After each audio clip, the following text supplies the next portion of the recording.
Halos nag-zero visibility sa ilang lugar sa Pasay at Makati dahil sa alikabok na tinangay ng malakas na hangin. Ang paliwanag ng Pag-asa sa report ni Jamie Santos. Halos matakloban ng makakapal na ulap ang bahaging ito ng Pasay City pasado 2:00 ng hapon.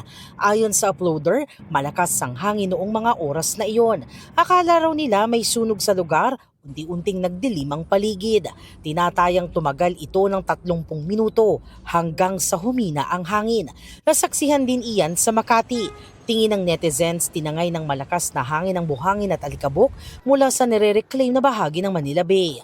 Paliwanag ng Pag-asa, hindi sandstorm kundi gust front ang naranasan sa bahagi ng Pasay. Ito po yung leading edge nung thunderstorm natin. So sa unahan po nung thunderstorm na yun ay may malakas na hangin. Yun po yung tinatawag natin na gust front na nag-displace dun sa mga buhangin dun po sa lugar na yun. So kung habagat, madalas po yung ating mga thunderstorm activities at yung mga thunderstorm na yun yung nagdadala ng tinatawag na natin na gust front.